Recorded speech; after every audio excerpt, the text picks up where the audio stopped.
Magandang araw sa inyong lahat. Ako si Jinky, at sa gabing ito, nais kong ibahagi sa inyo ang isang lihim na matagal ko nang kinikimkim. Hindi ko alam kung pagsisisihan ko ang pagsulat ng liham na ito, o kung sa wakas ay gagaan ang bigat na matagal nang nakapatong sa aking dibdib. Ang kwento kong ito ay hindi basta simpleng alaala. Isa itong apoy na muling bumabalot sa akin sa tuwing binabalikan ko ang mga nangyari. 17 taong gulang ako noon. Wala pang sapat na karanasan sa buhay. Ngunit may mga damdaming nagsisimula ng magising sa loob ko. Nagsimula ang lahat sa isang taong matagal nang malapit sa akin. Isang taong pinagkatiwalaan ko mula pagkabata. Siya ang taong hindi ko inakalang magiging dahilan ng aking unang pagtikim sa isang bawal, ngunit nakakapasong karanasan. Ang aking ninong Jason. Si Ninong Jason ay hindi lang simpleng ninong sa binyag. Matagal na siyang bahagi ng buhay namin. Kaibigan siya ng aking ama, at madalas siyang bumibisita sa bahay. Sa tuwing may okasyon, laging siya ang nangunguna sa pagbibigay ng mga regalo sa akin, na parang anak na rin ang turing. Bata pa lang, ako, ramdam ko na ang kanyang pag-aalaga. Ang mga yakap niya na laging may kasamang haplos sa aking likuran. Ang pagdantay ng kanyang kamay sa aking braso tuwing nagbibiro siya.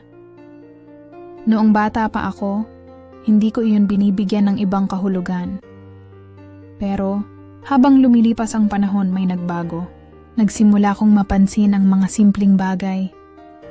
Ang paraan ng pagtitig niya sa akin.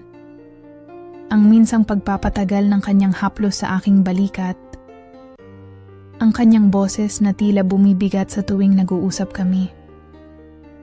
Noon iniisip kong nagkataon lang, pero hindi ko na maitanggi ang nararamdaman ko. May kung anong kuryente sa tuwing lalapit siya. Dumating ang isang gabi na nagbago ng lahat. Umuwi ako noon mula sa eskwela. Pagod at basang-basa ng ulan. Wala si mama at papa sa bahay, kaya't si Ninong Jason ang nagsabi kay mama na siya muna ang magbabantay sa akin. Pagpasok ko sa bahay, agad niyang iniabot ang isang tuwalya. Basang-basa ka, anak, aniya, habang pinupunasan ang aking buhok. Ang kanyang kamay ay dumausdos sa aking balikat, pababa sa aking braso. Hindi ko alam kung ako lang ang nag-iisip ng ganito. Pero may kakaibang init sa kanyang haplos. Hindi ko alam kung dahil ba sa lamig ng ulan o sa init ng kanyang palad, pero nang sandaling iyon, tila may kung anong nagising sa loob ko. Ang tibok ng puso ko'y bumilis. At hindi ko na maalis ang tingin ko sa kanya. Siya rin ay nakatingin sa akin. Pero hindi na tulad ng dati. Ang titig niya ay may bahid ng kung anong emosyon na hindi ko mabasa noon. Pero ngayon, alam kong iyon ay pagnanasa. Ramdam ko ang bahagyang panginginig ng aking katawan nang marahan niyang ipahiran ang tuwalya sa aking braso. Ang kanyang daliri ay tila dumadama sa aking balat at hindi ko maiwasang huminga ng malalim. Hindi niya ako binitiwan ng tingin. Hindi ko alam kung ako ba ang unang lumapit o siya. Pero nagkalapit ang aming mukha. Nilalamig ka pa? Mahina niyang bulong. Gusto kong sumagot, pero natuyuan ako ng laway. Ang init ng kanyang hininga ay dumampi sa aking pisngi, at ang kanyang kamay ay dahan-dahang pumatong sa aking likod. Dapat ba akong umalis? Dapat ba akong tumakbo? Pero hindi ko magawa. Hindi ko rin alam kung bakit. Pero sa halip na umiwas, hinayaan kong manatili kami sa ganoong posisyon. Ang aking dibdib ay mabilis ang pagtaas-baba at ramdam ko ang paglalim ng kanyang paghinga. Sa gabing iyon, sa sandaling iyon, hindi ko na alam kung ano ang tama at mali. Ang natitira na lang ay ang mainit na sensasyong bumabalot sa akin. Isang pakiramdam na bago. Pero hindi ko gustong matigil. At doon, sa sandaling iyon, nagsimula ang Isang lihim na kahit kailan ay hindi ko inakalang itatago ko habang buhay. Hanggang ngayon, kahit ilang taon na ang lumipas, hindi ko alam kung ano ang tunay kong nararamdaman tungkol sa gabing iyon. Ito ba ay isang pagkakamali? O isang bagay na itinadhana? Hindi ko pa rin alam. Pero isang bagay ang tiyak, hindi ko kailanman makakalimutan mula pagkabata, palaging nariyan si Ninong Jason. Sa tuwing may okasyon, siya ang unang dumarating. May dalang regalo at yakap na laging mahigpit. Sa bawat selebrasyon, sa bawat handaan, sa bawat pagkakataong dumadalaw siya sa bahay, pakiramdam ko'y hindi siya isang ordinaryong ninong. Parang isa siyang bahagi ng pamilya. Isang taong palaging nandyan, laging nag-aalaga, laging handang magbantay sa akin. Noon, wala akong ibang nakikita kundi ang kanyang pagiging maalaga at mapagkalinga. Ang mga haplos niya sa aking buhok ay tila haplos ng isang tunay na ama. Ang kanyang mga yakap ay walang ibang kahulugan, kundi isang simpleng pagpapakita ng pagmamahal. Ngunit habang tumatanda ako, unti-unting nagbago ang lahat. Hindi ko alam kung kailan eksaktong nagsimula. Pero napansin kong may kakaiba sa kanya. May mga pagkakataong matagal siyang nakatitig sa akin. Hindi ko agad binigyan ng kahulugan iyon. Pero habang lumilipas ang panahon, nagkaroon ng bahid ang kanyang mga tingin. Tila may nais siyang iparating na hindi niya masabi. Minsan, kapag magkasama kami sa mesa, marahan niyang hahawakan ng aking kamay, mas matagal kaysa sa dapat. Minsan naman, kapag may okasyon at magpapakuha kami ng litrato, ilalagay niya ang kamay niya sa aking baywang, bahagyang hahaplusin iyon bago bumitaw. Isang hapon, naiwan kaming dalawa sa bahay. Ang init ng panahon, kaya naka-shorts at manipis, nasando lang ako. Nasa sala ako, nakaupo sa sofa, habang nagbabasa ng libro. Dumaan siya sa harap ko, halatang may gustong sabihin, pero nag-aalangan. Hindi ko siya pinansin noong una, pero naramdaman kong umupo siya sa tabi ko. Bakit parang tahimik? Ka ngayon? Tanong niya. Napatingin ako sa kanya at ngumiti ng bahagya. Wala naman, pagod lang siguro. Bahagyang hinaplos niya ang aking braso. Dati ay normal lang iyon sa amin, pero sa pagkakataong ito, may kakaiba sa pakiramdam ko. Mainit ang kanyang palad, at sa bawat galaw ng kanyang daliri sa aking balat, may dumadaloy na kuryente na hindi ko maintindihan. Hindi mo na ako madalas kinakausap tulad noon, bulong niya. Napatawa ako ng bahagya, pero hindi ko alam kung ano ang isasagot ko. Ang totoo, simula nang mapansin ko ang kakaiba niyang tingin, sinubukan kong umiwas. Pero ngayong magkalapit kami, ramdam kong bumibilis ang tibok ng puso ko. Hindi ko alam kung ano ang pumasok sa isip ko. Pero hindi ako umalis. Hindi ko rin inalis ang tingin ko sa kanya. Tila may kung anong humahatak sa akin palapit sa kanya. At nang bumaba ang kanyang kamay sa aking hita, saglit akong natigilan. Dapat ba akong tumayo? Dapat ba akong lumayo? Pero hindi ako gumalaw. Hinayaan kong dumaan ang kanyang mga daliri sa ibabaw ng aking balat. Marahan, tila sinusubok kong tatanggi ako. Pero hindi ko siya itinulak. Hindi ko siya pinigilan. Nagkatitigan kami, ako, kinakabahan. Siya, tila may hawak na lihim. Sa sandaling, iyon parang walang ibang tao sa paligid, parang huminto ang oras. At doon nagsimula ang isang bagay na hindi na namin mababawi. Pagkatapos ng hapong iyon, hindi ko alam kung paano ko haharapin si Ninong Jason. Hindi ko rin maintindihan ang sarili ko. Dapat ba akong mahiya, matakot, o manabik? Sa bawat saglit na naaalala ko ang init ng kanyang palad sa aking balat, ang dahan-dahang paggalaw ng kanyang mga daliri sa aking hita, parang may dumadaloy na kuryente sa katawan ko. Lumipas ang ilang araw. At sa kabila ng pilit kong pag-iwas, hindi ko maiwasang hanapin ang presensya niya. Kapag nasa bahay siya, pilit kong sinisilip mula sa kwarto. Kung nandyan siya sa sala, nagbabaka sakaling magtama ulit ang aming mga mata. Alam kong mali, pero hindi ko mapigilan. At nang dumating ang araw na muling nagtagpo ang aming landas, doon ko na-realize na hindi lang ako ang nag-iisip tungkol sa nangyari. Dumating siya sa bahay, gaya ng dati. Relax lang, parang walang kahit anong nagbago. Nakipag-usap siya kay Papa, nakipagbiruan kay Mama.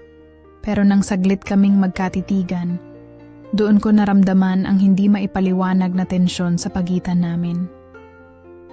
May bahagyang ngiti sa kanyang labi, pero sa likod ng ngiting iyon, may kakaibang ningning sa kanyang mata. Parang may nais siyang ipaalala sa akin.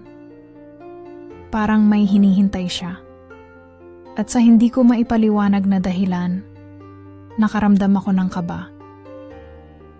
Pero hindi ito takot. Ito ay isang kiliting gumagapang sa aking katawan. Isang pakiramdam na nagbigay ng init sa aking pisngi.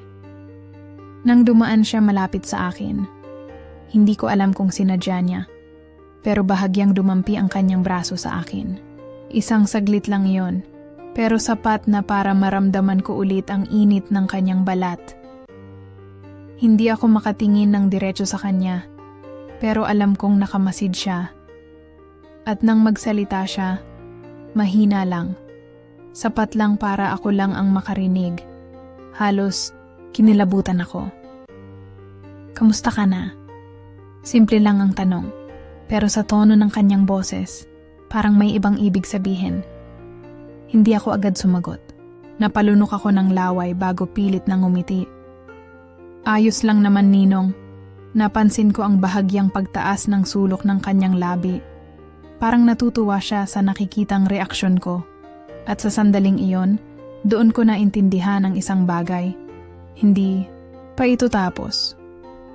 Sa pagitan ng amin, may isang bagay na hindi namin kayang takasan. At sa kabila ng lahat, hindi ko alam kung gusto ko bang tumakas o gusto kong manatili sa ganitong pakiramdam. Simula noong araw na nagtagpo muli ang aming mga mata, tila hindi na ako mapakali. Wala akong ibang iniisip kundi ang presensya ni Ninong Jason. Ang paraan ng pagtitig niya sa akin. Ang bahagyang pagngiti niya na parang may nais ipahiwatig.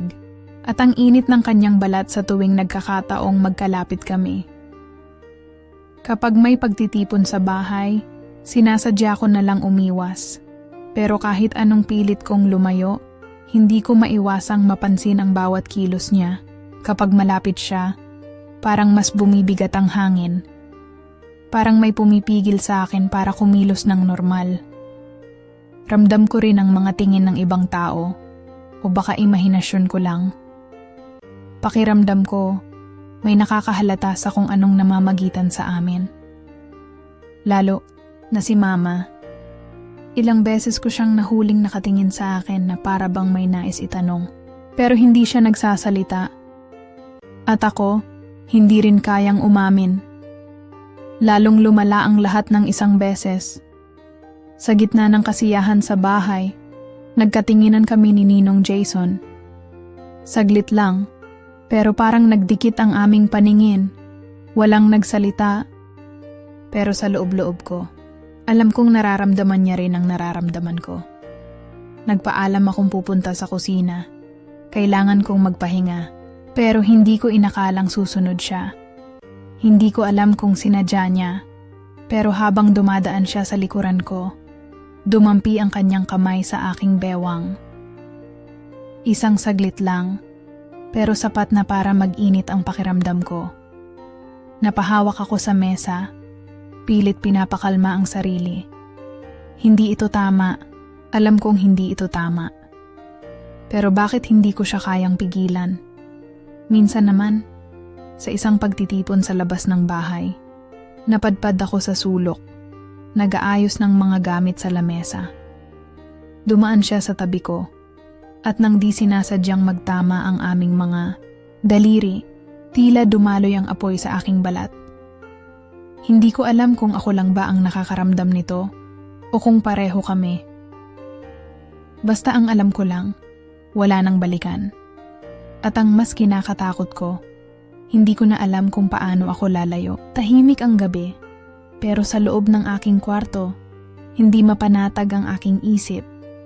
Nakahiga ako sa kama, nakatingin sa kisame, pero sa isipan ko, paulit-ulit bumabalik ang mga sandali. Mga saglit na hindi ko alam kung pagsisisihan ko o hahanap-hanapin ko pa. Ramdam ko pa rin ang init ng palad niya sa aking balat, ang dahan-dahang pagdampi ng kanyang mga daliri sa aking braso, ang paraan ng paglapit niya sa akin na para bang may hinihintay na sagot mula sa akin. Hindi iyon normal. Hindi iyon dapat nangyari, pero bakit parang hindi ko kayang kalimutan? Pumikit ako. Pilit inaalis sa isip ang imahe ng kanyang mukha. Ang paraan ng pagtitig niya sa akin. Ang mabagal niyang paghinga na halos ramdam ko sa aking balat. Hindi ko dapat inisip ito. Pero hindi ko mapigilan. Noong una, inisip kong nagkataon lang ang lahat na baka ako lang ang nagbibigay ng ibang kahulugan sa bawat kilos niya. Pero sa tuwing nagkikita kami, sa tuwing magkalapit kami, hindi ko maitanggi ang tensyon sa pagitan namin. Minsan, sa isang hapong tahimik akong nasa sala, dumating siya. Walang ibang tao sa paligid. Hindi siya nagsalita agad, pero ramdam ko ang presensya niya. Umupo siya sa tabi ko, hindi kalayuan, pero sapat na para maramdaman ko ang init ng kanyang katawan. Parang malalim ang iniisip mo. Mahina niyang sabi. Napatingin ako sa kanya. Wala naman po, Ninong. Ngumiti siya. Isang ngiting may lihim. Isang ngiting parang may gustong ipahiwatig. Alam mo, minsan masyado mong iniisip ang mga bagay. Napalunok. Ako. Hindi ko alam kung ano ang isasagot. Dahan-dahan niyang inabot ang isang hibla ng buhok ko at inilagay sa likod ng aking tainga. Isang simpleng kilos, pero sa sandaling iyon, parang huminto ang oras. Ramdam ko ang init ng kanyang daliri sa aking pisngi. At sa loob-loob ko, pilit kong nilalabanan ang sarili ko. Hindi ito tama. Pero bakit hindi ako umatras? Bumalik ako sa kasalukuyan. Sa gabing ako lang mag-isa sa kwarto. Hinawakan ko ang sarili kong mga braso. Pilit pinapakalma ang pusong kanina pa kumakabog. Ano ba itong nangyayari sa akin? Natatakot ako. Hindi sa kung anong maaaring mangyari, kundi sa kung anong kaya kong gawin. Kung babalikan ko ito, ano ang magiging kapalit? Hindi ko alam ang sagot, pero ang mas ikinatatakot ko, baka hindi ko na gustong malaman. Akala ko kami lang dalawa ni Ninong Jason ang may itinatagong lihim. Akala ko ang mga titig, ang bahagyang pagdikit ng aming mga balat, at ang tensyon sa pagitan namin ay isang bagay na kami lang ang nakakaalam. Pero nagkamali ako. Nalaman ko ito isang gabing tahimik ang buong bahay. Lumabas ako ng kwarto para uminom ng tubig at sa di kalayuan, sa gilid ng sala, may naaninag akong figura. Isang taong nakatayo sa dilim, tahimik na nagmamasid. Nanlamig ang katawan ko nang makita ko kung sino ito.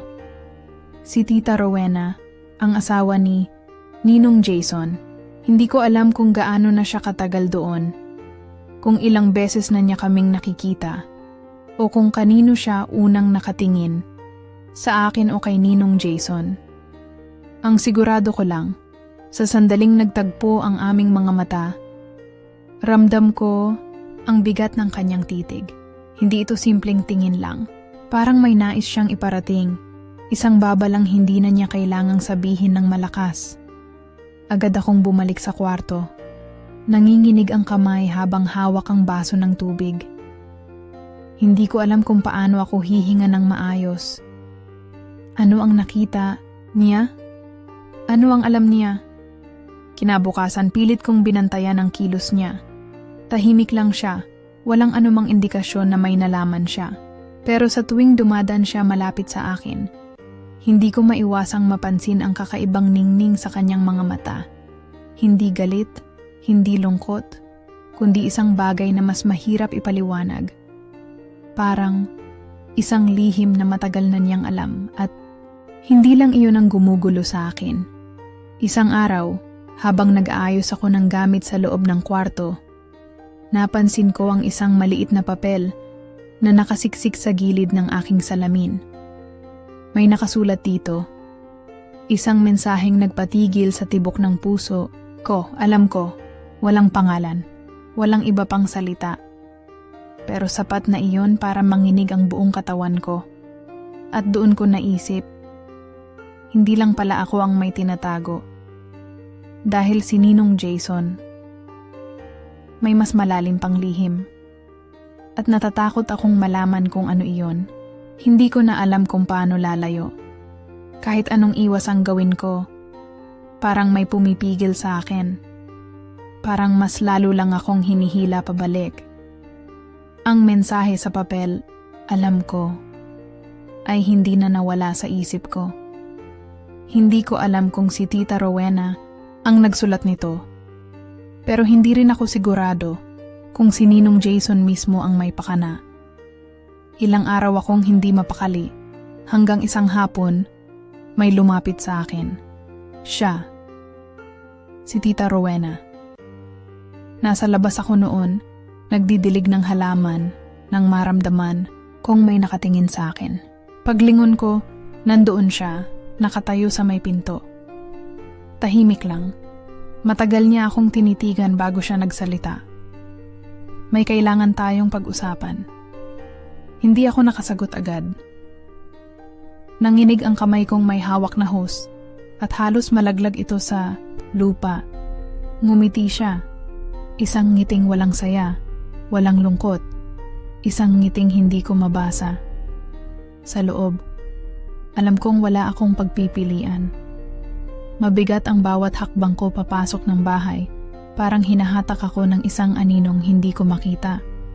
Nang makapasok kami sa sala, umupo siya sa tapat ko, mata sa mata. Walang ibang tao sa paligid. Alam ko, mahina niyang sabi. Ngunit dama ko ang lalim ng bawat pantig. Nag-init ang mukha ko. Hindi ko alam kung paano ako titingin sa kanya. Huwag kang mag-alala, dugtong niya. Hindi ako nandito para gumawa ng eksena. Pero gusto kong malaman mo na hindi ako bulag. Napakagat ako sa labi. Hindi ko alam kung ano ang isasagot. Matagal ko nang napapansin. Kung paanong nagbabago ang kilos ninyong dalawa kapag magkasama kayo. Akala niyo ba walang nakakakita? Wala akong maisagot. Pilit kong nilalamig ang palad kong kanina pa pinapawisan. Tumawa siya. Mahina, pero may bigat. Pero hindi iyon ang pinakamahalagang bagay na dapat mong malaman, Jinky.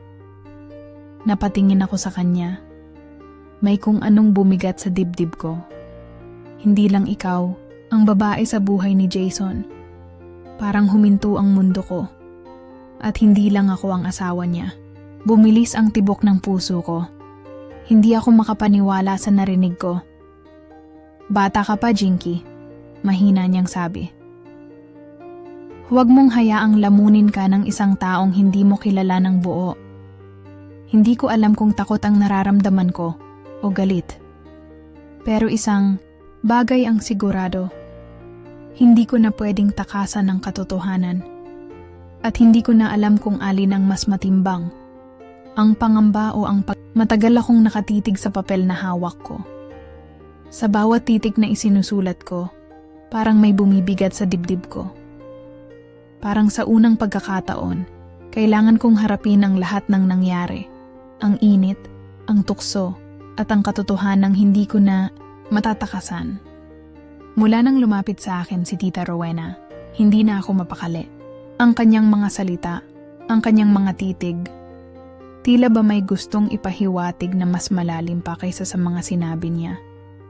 Hindi ko alam kung gusto niya akong takutin o bigyan ng babala. Pero isang linggo ang lumipas bago ko nalaman ang totoo. Nang makita ko si Ninong Jason na may kasamang ibang babae, hindi si Tita Rowena, hindi rin ako. Isa siyang babae na halos kaedad ko. Nasa loob sila ng isang maliit na kainan sa labas ng bayan. Magkatabi, magkadikit ang balikat. At nang makita kong hinawakan niya ang kamay nito, isang bagay ang biglang luminaw sa isip ko. Hindi ako espesyal. Isa lang ako sa marami. Nanginginig ang kamay ko habang pinagmamasdan sila mula sa malayo. Ang mga titig, ang mga ngiti, pareho ng mga sandaling ibinigay niya sa akin. Noong una, hindi ko alam kung ano ang dapat kong maramdaman. Galit? Selos? Takot? Pero sa halip na umalis, nanatili ako roon. Pinagmamasdan sila hanggang sa sila mismo ang lumabas ng kainan. Doon tumama sa akin ang realidad. Akala ko, may kahulugan ang lahat. Akala ko, ang mga sandaling iyon sa pagitan naming dalawa ay may ibig sabihin. Pero hindi pala. Ako lang ang nagbigay ng bigat sa kung anong nangyari sa amin. Ako lang ang nag-isip na may espesyal sa amin. Pag-uwi ko ng bahay, tahimik akong dumiretso sa kwarto. Nakatitig lang ako sa sarili kong refleksyon sa salamin. Pilit kong hinahanap kung ano ang nagbago sa akin at doon ko naisip, hindi ko na kayang magpakatanga pa. Doon ko sinimulang isulat ang liham na ito, isang pag-amin, isang pagtatapos, at marahil isang babala. Para sa sino mang makakabasa nito, ang tukso ay hindi laging matamis. Minsan, isa itong apoy na kayang lamunin ka ng buo. Isa itong pangakong walang kasiguruhan. At kung hindi ka mag-iingat, maaaring ikaw rin ay masunog. Hindi ko alam kung paano ko isasara ang liham na ito. Sa bawat salitang isinulat ko, parang muli kong binuhay ang mga alaala, ang init, ang kilig, ang takot, at ang pait ng katotohanan. Ang kwentong ito ay hindi isang fairy tale. Wala itong masayang wakas. Pero siguro, hindi rin ito tungkol sa pagsisisi. Dahil kahit anong pilit kong burahin, kahit anong pagtatanggi ko, hindi ko maikakaila. Naging bahagi ito ng buhay ko. Isang lihim na akin lang. Isang damdaming hindi ko na maaaring ipaglaban. Sa huling pagkakataon, tinatanggap ko ang lahat ng nangyari. Hindi ko alam kung kailan ko tuluyang makakalimutan. Pero siguro, sapat na ang pagtatapos na ito. At sa sino mang nakabasa ng liham kong ito, sana'y may natutunan kayo. May mga apoy na hindi dapat sinasayaw.